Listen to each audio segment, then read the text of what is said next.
Muito bem, sejam todos muito bem-vindos.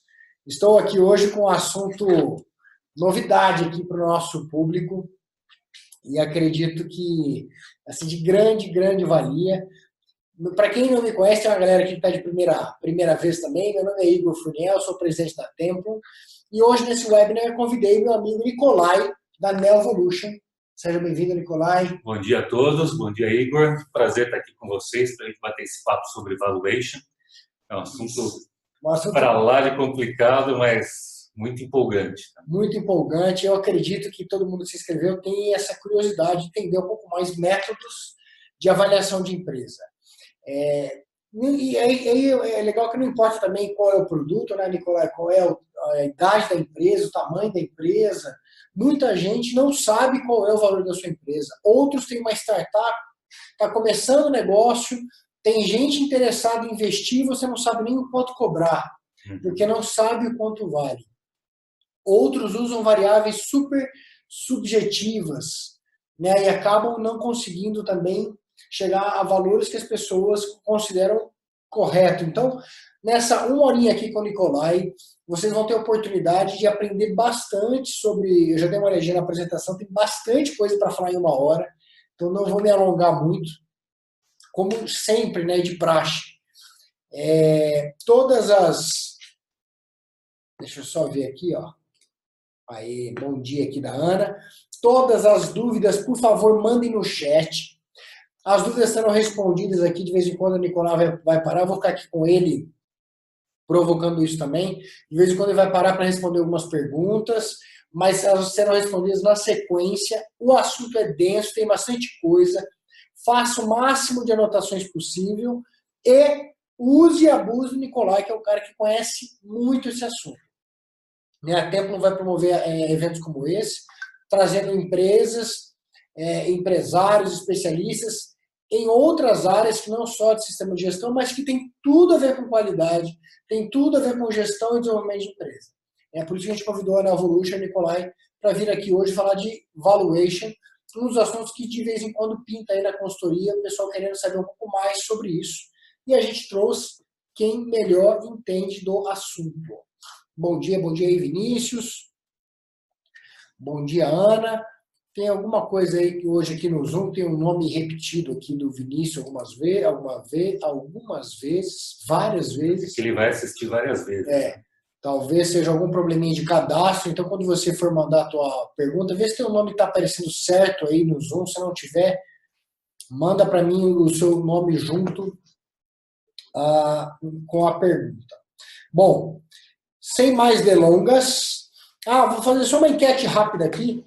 Vai lá no chat para mim, por favor, e diz lá se esse é o seu primeiro webinar conosco, segundo, terceiro, só colocar lá de 1 a 10, aí se for mais de 10, coloca mais de 10, só para a gente ter noção se é a tua primeira vez aqui ou se você está voltando. Ó, tem um aqui que já apareceu aqui, o nome do Vinícius. Como aparece várias vezes... Para mim, pessoal, eu tô com um problema aqui do Zoom, tá? Talvez não seja de vocês, seja o meu. Ó, terceiro. As pessoas estão aparecendo com o nome de Vinícius. Alexandre aqui, ó. Obrigado, Alexandre, colocou o nome dele primeiro, legal. Terceira vez. O som está péssimo. Pessoal, mais alguém está tendo problema com o som aí? Por favor. Antes da gente começar aqui com o Nicolai, ó, som ok. Se mais alguém tiver tendo problema com o som, por favor. Legal, a maioria está dizendo que o som está ok, então o colega aí que teve problema com o som, dá uma olhadinha na tua recepção aí, por favor. Ótimo, poxa, que legal a interação de vocês aí nessa segundona aí pela manhã, galera. Obrigado mesmo. Bom, muita gente aí pela primeira vez, agradeço e o desafio aí, espero que goste. O Nicolai é que vai fazer vocês voltarem para os próximos webinars da Templo. Som e imagem ok. Bom, vamos lá então, Nicolai. Deixa eu compartilhar aqui a apresentação. Tira uma, põe a outra. Legal, compartilhando. Prontinho, é todo seu. Vamos nessa. Bom, pessoal, o assunto é denso, tem material de monte aqui, e a ideia é o seguinte, eu vou avançar rápido em alguns tópicos, até porque tem partes que são bastante complicadas e não é em uma hora que a gente vai esclarecer tudo, e vocês podem mandar um e-mail para a gente pedindo o PDF dessa apresentação e a gente envia logo em seguida, ok? Então não se preocupem em anotar e copiar, porque a gente manda os PDF para vocês por e-mail. Bom, iniciando parte de introdução, a gente tem que entender que a empresa vale o que alguém está disposto a pagar. Se você não tem alguém que compre a sua empresa, ela não tem valor. E para entender o quanto uma pessoa está disposta a pagar, um investidor está disposto a pagar, a gente tem que entender como funciona a cabeça do investidor. E a cabeça do investidor não é diferente da sua.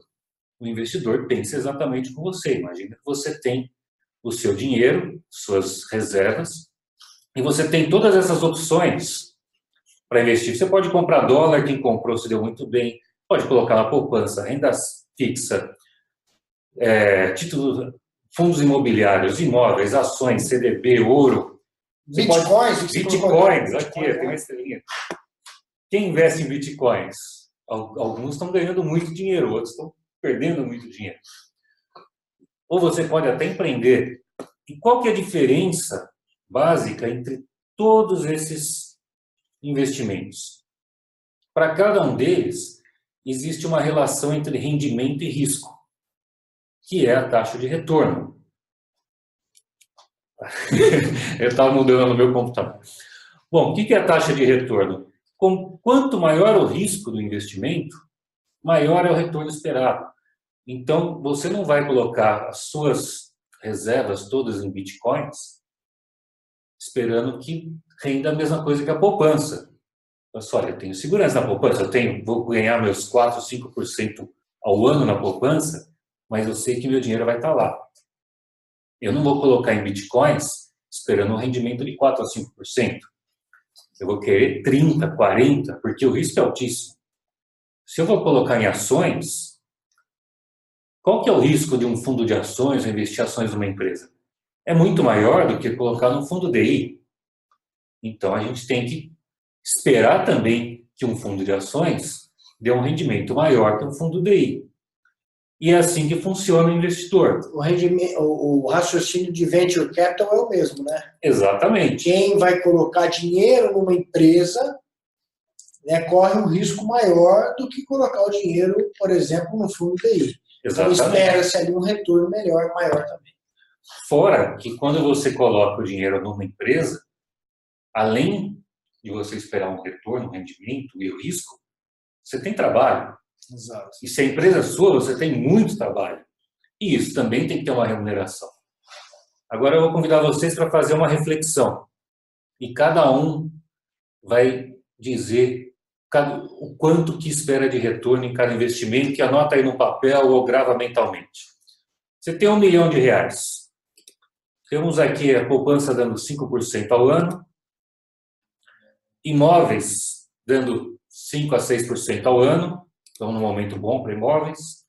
Títulos do Tesouro, tem alguns pré-fixados que dão 8%, Selic 6,5%, CDB 6%.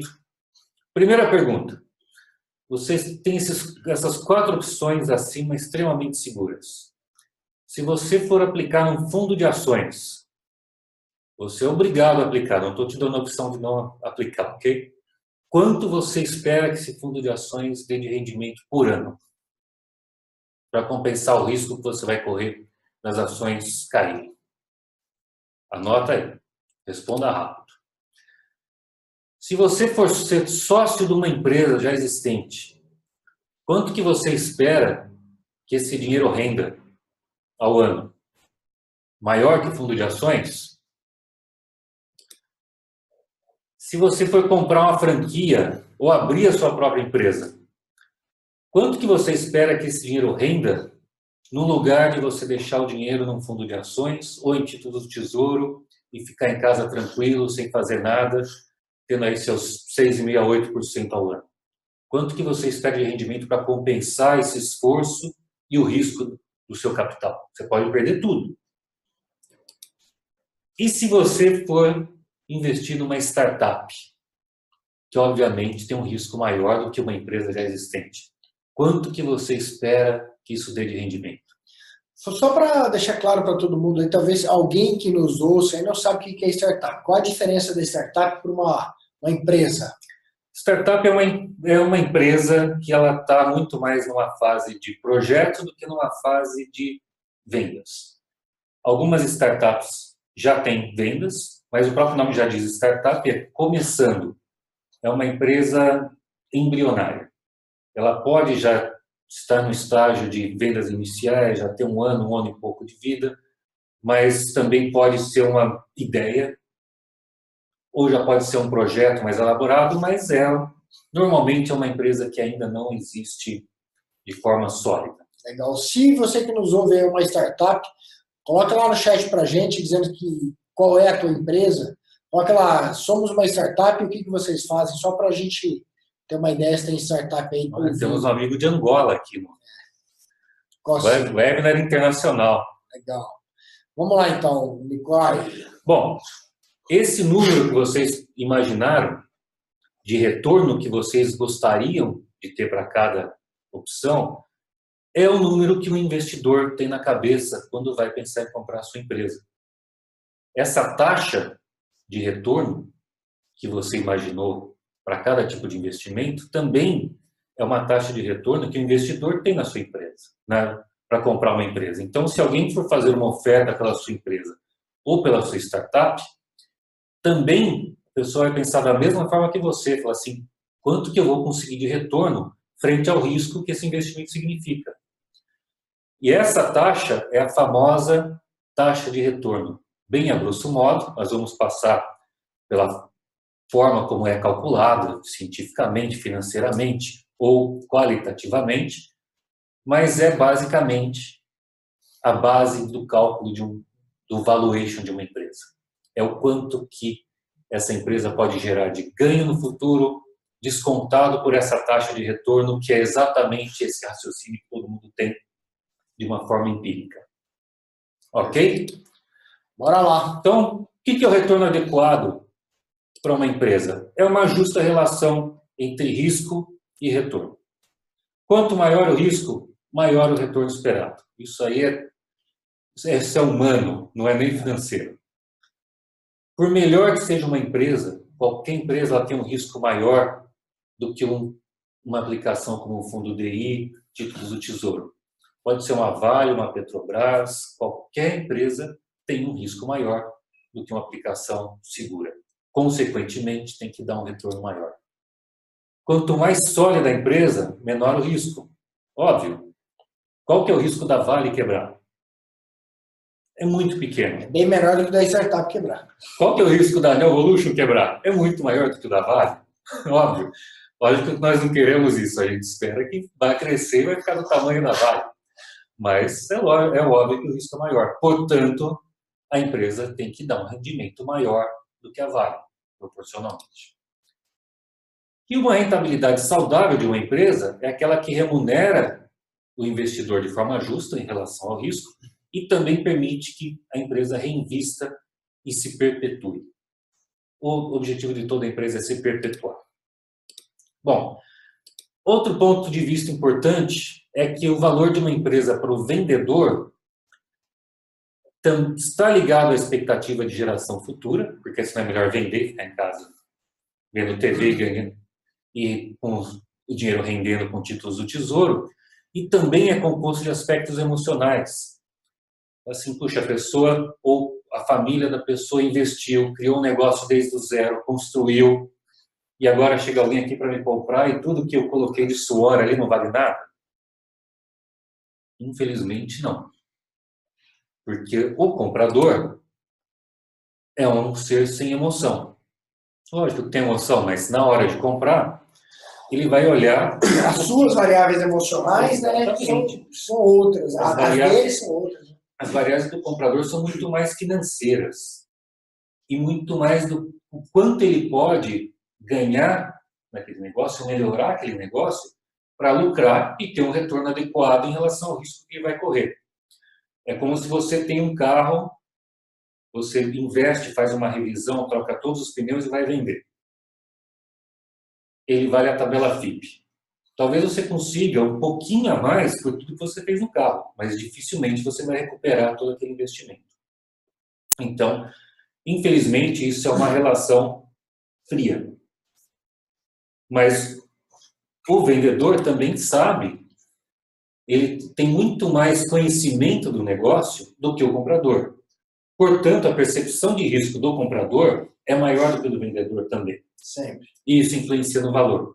Então, via de regra, a empresa tem mais valor para o vendedor do que para o comprador. O segredo é você chegar num consenso, num equilíbrio. Tem um método para isso. Exatamente. Óbvio que existe uma negociação, é como negociar um carro. Lógico que com um grau de dificuldade muito maior. Então, você faz uma oferta, o outro faz outra oferta e vai até chegar num acordo que seja bom para os dois. Mas o valor bom de uma empresa é um valor que atenda a expectativa do vendedor e do comprador. Se um dos dois acha que saiu perdendo na negociação, não é um valor justo. E quanto que vale uma empresa? A empresa vale a capacidade de ela gerar valor, ou seja, dar o retorno daquilo que você colocou lá. E o que influencia no cálculo do valor? Rentabilidade presente, fluxo de caixa, sinergias, ou seja, quanto você pode economizar, às vezes juntando uma empresa com outra, reduzindo pessoas, aumentando vendas, atratividade do mercado, riscos comerciais, legais, trabalhistas.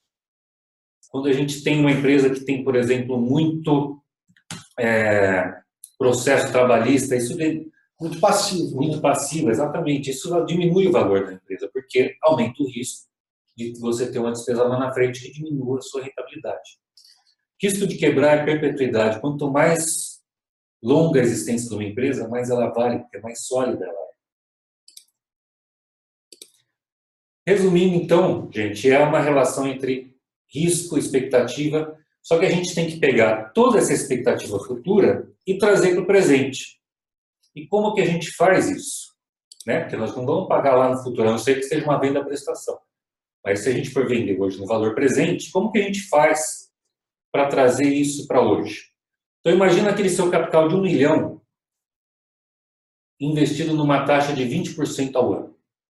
Em 5 anos, aquele capital vai estar valendo 2,5 milhões praticamente. É um belo rendimento, né? Trazer para o valor presente é justamente você olhar aqueles 2,5 milhões e descontar os 20% ao ano, você vai chegar nesse 1 milhão.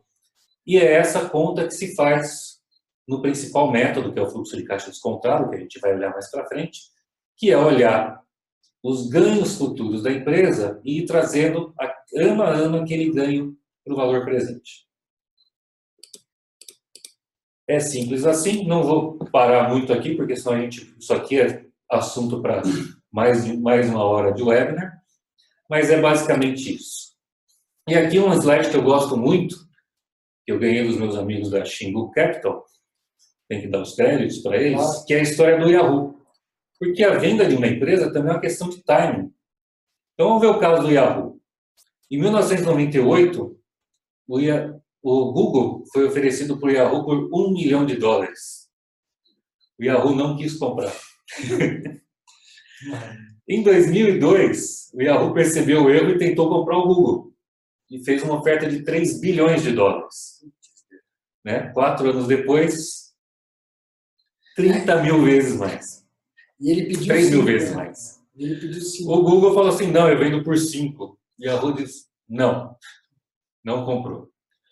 Bom, em 2008, o Yahoo se recusou a ser vendido para a Microsoft por $40 bilhões.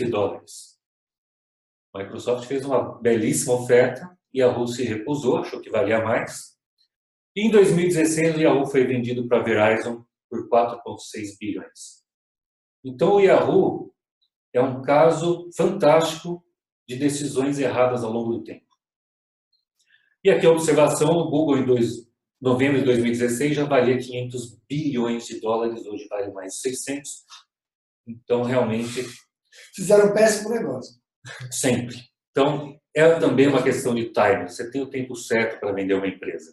Você não vai vender uma empresa quando ela dá prejuízo, você vai conseguir muito menos do que quando ela está crescendo, dando lucro, com altas expectativas. Então, timing é tudo também. Terminamos a primeira parte. Se você quiser receber esse PDF, manda um e-mail para a gente, contato@neovolution.com.br.